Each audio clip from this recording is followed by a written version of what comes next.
What's up, you beauties? Welcome to High and Wide Hockey, your go-to spot for all things NHL trades and rumors. From breaking news to in-depth trade analysis, we've got you covered. Before we get going, make sure to help us on our quest to 1,000 subscribers by subscribing below. And make sure to smash the like button. Now let's talk some hockey. Today we're talking about the Montreal Canadiens and dissecting what their plans are heading into the NHL Trade Deadline. And who better to talk Habs hockey than Marco D'Amico? Marco, my friend, let's get straight to it. The Habs are in the middle of a rebuild, and from the outside, it seems to be going quite well. They find themselves in the thick of the wild card hunt in the Eastern Conference. What are they planning to do heading towards the Four Nations break and the trade deadline? A little bit of everything, which is the most boring answer of all time, but it's true. And I think this is the key here, and I think this is what I think we'll overall enjoy is the unpredictability of it going in. So the Canadiens are in a position where they're quote unquote in the playoff mix as we speak. We'll see what happens, when this actually gets published. But as of today, they are, I think, 6 or 7 points out of a playoff spot. So not ideal, but still anything could happen. As we've seen, it took 2 weeks for them to go from last in the Eastern Conference to in a playoff position. So anything could really change at this junction. What I think we'll see, and this is coming from the sources that we've spoken to, either around the Montreal Canadiens or that have been in contact with the Montreal Canadiens, is more a hybrid selling standard where they will be looking to sell high on some uncertain veterans. We've heard names like Jake Evans, who they'd like to re-sign, but they also like to re-sign Arturi Lehkonen, who was traded to Colorado, or Sean Monahan, who was eventually traded to Winnipeg. So it's always the offer that will make them move or not. When it comes to a guy like Yoel Armia, who is in his 30s, prime is probably the now present for a couple more seasons, and then you may see a descent. But he's an elite penalty killer in his own right and a big body. So another guy that's attracting attention. David Savard, we've already seen it. He's already gone for a first-round pick in the past. He's not that player anymore, so he'll probably go for a little bit less.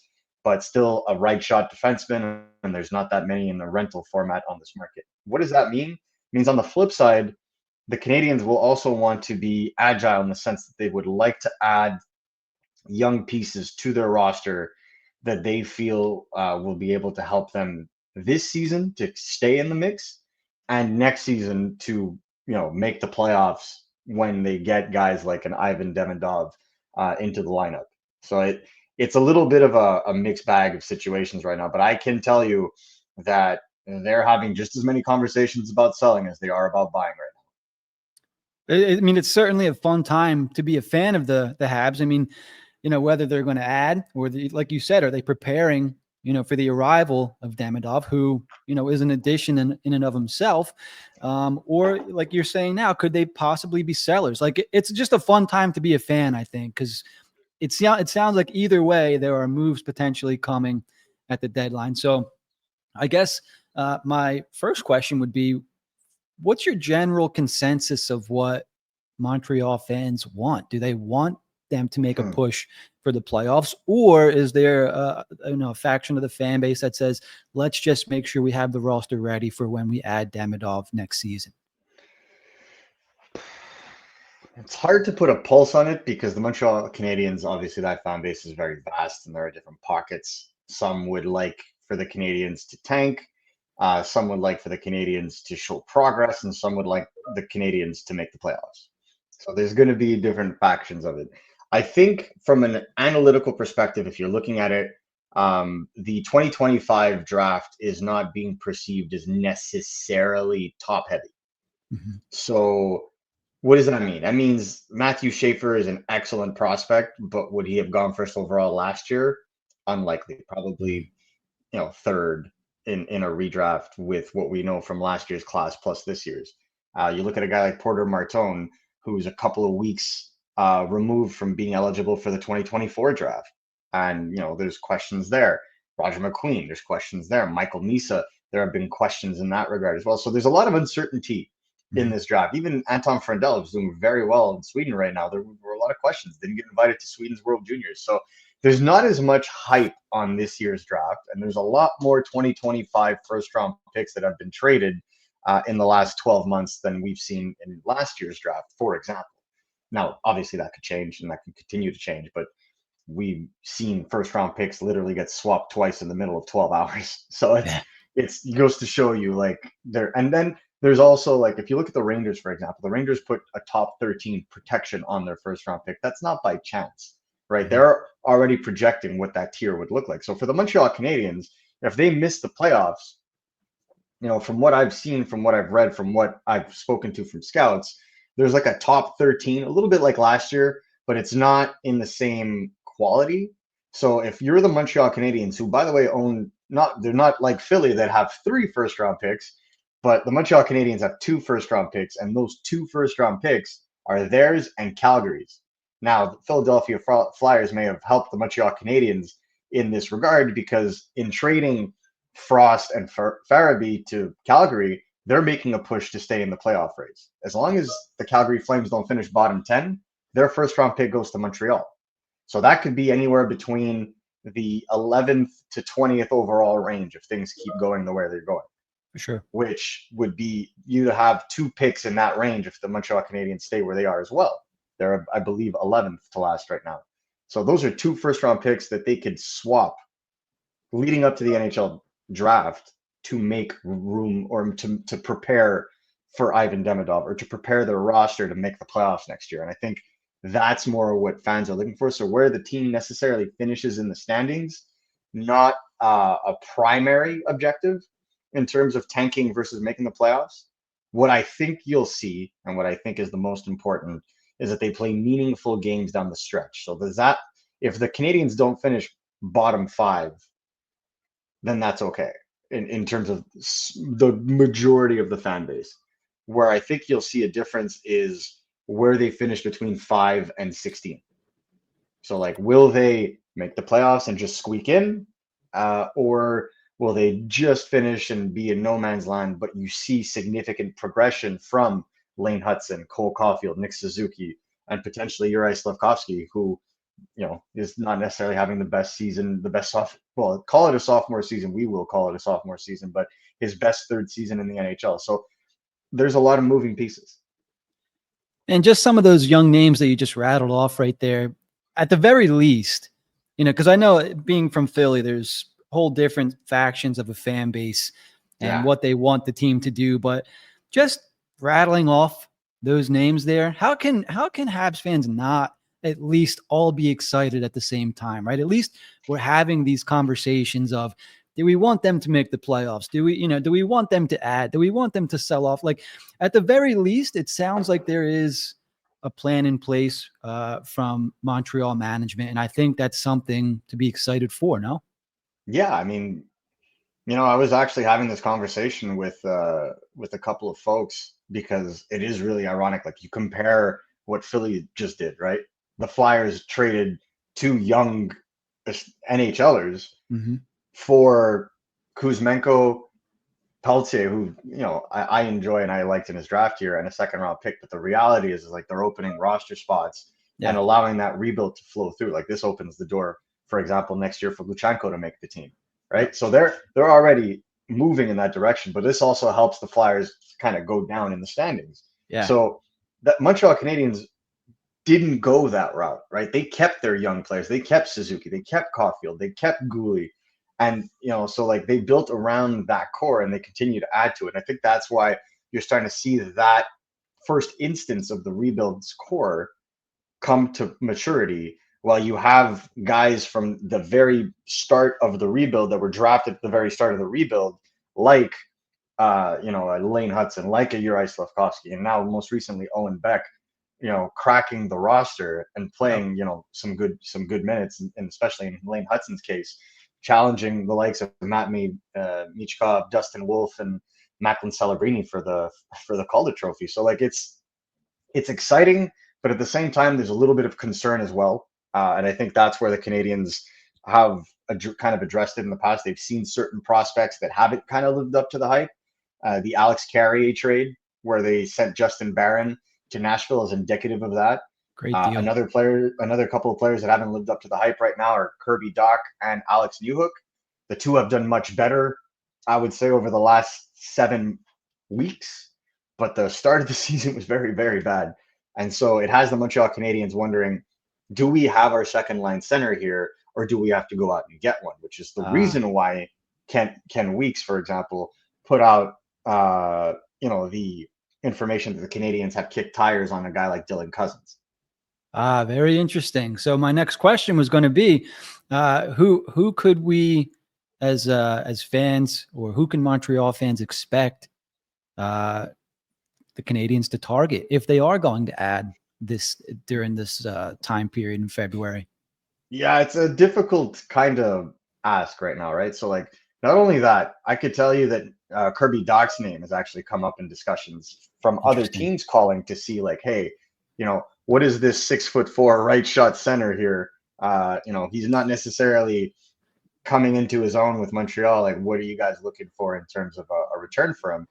And the reality is if you look at Kirby Dach's last 2 months, he's actually much closer to a 60-point pace than he was, in the abysmal first 25 games of the season. But he's understandably coming from a full season off from reconstructive knee surgery. Yeah. And we saw that, right? Like when you're out that long and you have that kind of invasive surgery, we saw it at Cole Caulfield last year.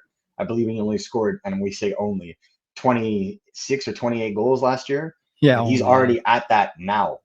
Yeah. Right. So, like, it's incredible what that surgery will have and how long it takes an athlete to come back. Like in football, it's a little bit different because it's direct contact sport and then break, and then contact sport and then break, and then whereas hockey is consistent and it's 82 games a season. So it takes your body a lot of time to get back into it. So they're still trying to figure that out. I think them looking for a young center right now is more an insurance policy for if they end up deciding to move a guy like Jake Evans. And I think that's the key here is what would they move out and what would they bring in? So can you expect the Canadiens to go after a certain player? I would say not. I don't think that you can expect them a specific player, but it's definitely the type of player they'd be looking for. So at center, they were interested in the Trevor Zegras. We have that under complete, 100% confirmation. There was a deal in place to see a guy like, so that's it. So there was a deal in place. The Canadiens had a deal in place, whether it be Trevor Zegras. There were other names also involved. They were very active at the 2024 draft. And if Ivan Demidov did not fall to them at 5, they had an insurance policy move in place for them to go and get an elite skill player. And a lot of reports have come out that player was Trevor Zegras. Now, I don't know that they would still have interest in that player, considering that they got a player like Demidov, who is a high skill kind of player, and maybe they would want a different mix in their top 6 for that fit to work. A little bit more size, a little bit more sandpaper, who knows?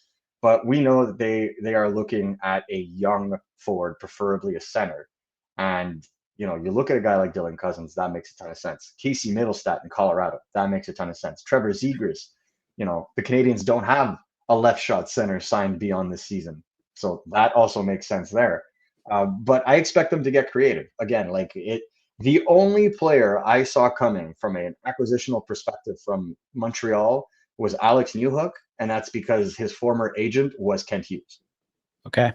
That familiarity made a lot of sense. But the Mike Matheson trade, again, former client. A lot of agents that turn GM end up doing this a lot. But I think that at this junction, it'll be a little different. So I think a lot of people are talking about forward, and obviously it makes the case. Canadiens are, I believe, 5th to last or 4th to last in the league right now in terms of goals for. But I think a lot of that has to do with the lack of transition from their defense. Oh, interesting. And so I believe that their biggest organizational need right now is a top pair, or at least a guy who could play on their top pair, but is at least a number 3 at worst, right shot defenseman. And now I'm sure that anybody who listens to you is going to be like, so does Philly. And I'm like, well, so does most of the league. Yeah. And I think that's the key right now.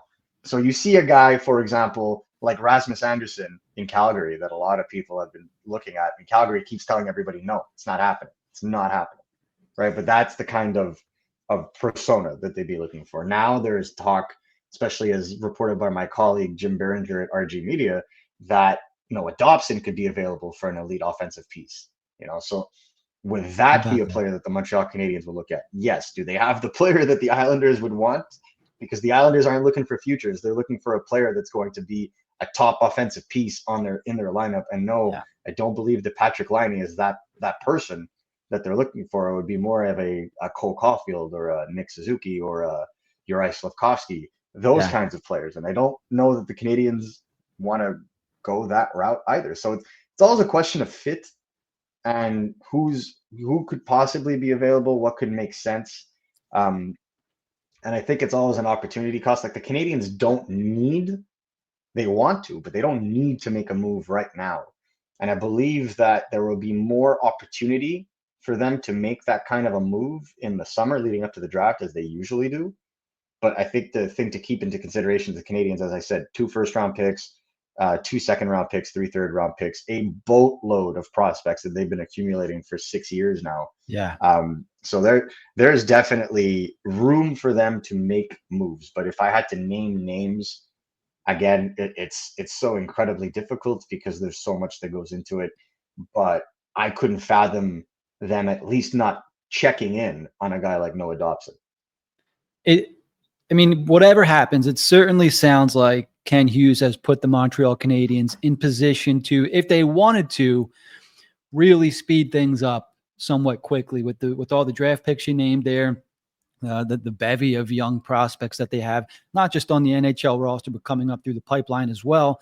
And the names that you mentioned, a lot of them just need, a change of scenery. You mentioned Zegras. I don't know if Montreal's still interested there. Dylan Cousins, Noah Dobson. For some reason, his name's been floated out there. I think he's an RFA coming up after this season. So maybe why. Injuries. Yeah. And the fact that if you look at the way the Islanders are going right now, like they're doing really, really well without him.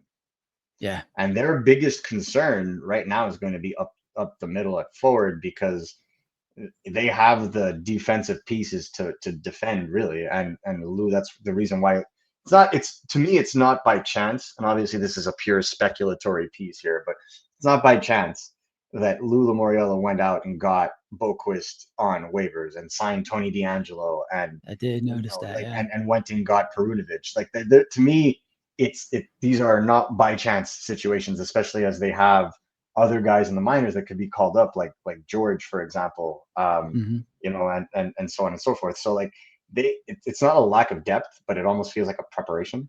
And sure does. The thing with Dobson, though, and I do want to be clear, is from the report that we have, is that they are looking for a top end offensive piece. So like your club's favorite, like your favorite prospect and a first round pick and another roster player is not going to do it. Like they're going to need tit for tat in this situation, and very few teams are able to do that, which is the reason why, for example, the Vancouver Canucks have been in that kind of discussion because it makes sense. But that's only if they give up a player of value, like a signed Brock Besser or a Elias Pettersson. Like that would be interesting. These kinds of trades are massive. That would be a blockbuster for sure. One thing for sure I think's going to happen is I think we will see something like that come. Who it's going to be, not sure. You put out a lot of great information there about the Montreal Canadiens, Mark. I really appreciate you taking the time, man. No, dude, it's always a pleasure. I think, like I said, I think the Canadiens are going to play both ends of the line here. They're going to play skip rope with it, where they're going to be selling on one end and potentially trying to buy low or buy high where they absolutely need to. But again, like the one thing I do want to caution fans is like there's going to be a lot of hype for this. There's with the cap going up, NHL general managers have told us that teams are a little bit less hesitant to take on term now than they were in the past. Case in point, the Flames taking on Farabee's $5 million contract that has another couple of years on it. So there's a little bit more flexibility than we've seen. There's going to be a whole lot more flexibility this summer when the cap goes up by $7 million.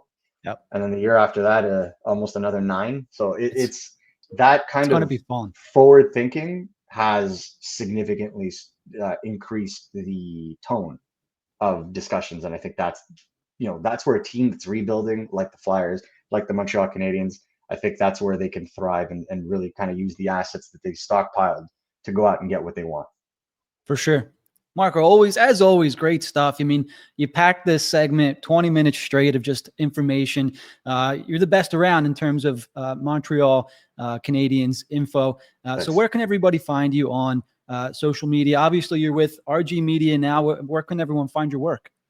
On X and Blue Sky at MN D'Amico, and obviously at rg.org for anything sports related. We don't just do hockey.